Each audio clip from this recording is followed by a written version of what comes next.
धीरेन्द्र शास्त्री से विवाह के सवाल पर शिवरंजनी ने तोड़ी चुप्पी, कह दी ऐसी बात कि राजनीतिक गलियारों में उठ खड़ा हुआ बवाल। चर्चाएं धीरेन्द्र शास्त्री और एक एमबीबीएस की छात्रा की शादी की चल रही थीं। अचानक से उसमें राहुल गांधी की एंट्री होगी। बागेश्वर धाम सरकार से शादी की चर्चाओं पर शिवरंजनी ने लगाया विराम, राहुल गांधी का कर दिया काम तमाम। इधर धीरेन्द्र शास्त्री की शादी की चर्चाओं का तूफान थम गया, उधर राहुल को पानी पीकर गाली दे रहे हैं लोग।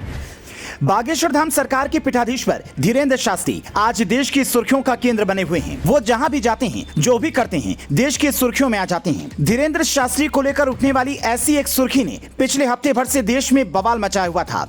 लोगों में धीरेन्द्र शास्त्री की शादी को लेकर आग की तरह चर्चा फैल उठी, लेकिन जब इस मिथक से पर्दा उठा तो उसने फिर एक नया तूफान खड़ा कर दिया। जिस लड़की से शादी को लेकर धीरेन्द्र शास्त्री का नाम जोड़ा जा रहा था, उसने अपने खुलासे में ऐसी बात कह दी कि सुनने वालों का भी माथा भन्ना गया। इस लड़की ने राहुल को लेकर एक ऐसा खुलासा किया है जिससे राहुल को अब पप्पू से आगे वाली उपाधि भी दी जाने लगी। हम आपको शिवरंजनी तिवारी द्वारा राहुल गांधी को लेकर कही हुई बातों के बारे में बताएंगे ही, लेकिन उससे पहले यह जान लीजिए कि जब शिवरंजनी बागेश्वर धाम पहुंची तो उन्होंने धीरेन्द्र शास्त्री से शादी को लेकर क्या कहा।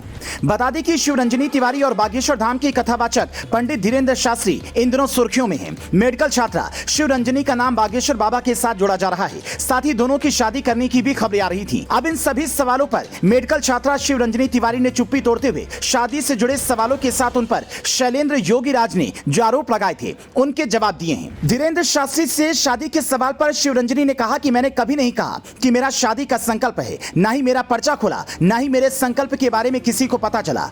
शिवरंजनी ने गंगोत्री से बागेश्वर धाम तक की यात्रा पर कहा कि मेरा जो संकल्प था वो ये था, मैं पूज्य बालाजी के दर्शन करूं, और मैं जब 11वीं में थी तब बायो सब्जेक्ट लिया था। मैं कैंसर की डॉक्टर बनना चाहती थी। बालाजी मुझे इस फील्ड में सक्सेस दे देना, यही मेरी कामना थी। मेरी शादी की कोई कामना नहीं थी। लोगों ने बेवजह मेरी यात्रा को शादी से जोड़ दिया। वहीं शंकराचार्य के मीडिया प्रभारी शैलेंद्र योगीराज के भगवा वस्त्र पहनने वाले के सवाल पर उन्होंने कहा, भगवा वस्त्र केवल साधु संतों की निशानी है और प्यार की परिभाषा है। तो ऐसा कहीं लिखा हुआ है कि जो हमारे भगवान श्री राम का रंग है, इसे केवल साधु संत ही पहन सकते हैं, कोई कन्या नहीं पहन सकती। भगवा रंग मेरी पसंद है, भगवान राम की पसंद है, तो भला किसी को क्या आपत्ति हो सकती है। जाहिर है इन बातों के बाद धीरेन्द्र शास्त्री को लेकर अनाप शनाप बोलने वालों के मुंह पर ताला लग गया। इसके बाद जब धीरेन्द्र शास्त्री को बदनाम करने की साजिश को लेकर चर्चा हुई तो सामने आया कि धीरेन्द्र शास्त्री की शादी का बवाल खड़ा करना विपक्ष की एक चाल। विपक्ष धीरेन्द्र शास्त्री की लोकप्रियता को पचा नहीं पा रहा था। धीरेन्द्र शास्त्री को लगातार सनातनियों के मिलने वाले साथ से विपक्ष बौखला उठा था, लिहाजा उसने धीरेन्द्र शास्त्री की छवि को धूमिल करने के लिए यह अफवाह फैलाई थी। अब जब इस अफवाह से पर्दा उठा तो सनातनी देश के एक युवा नेता को पानी पी पी कर गाली दे रहे हैं। ब्यूरो रिपोर्ट, सूचना तंत्र न्यूज।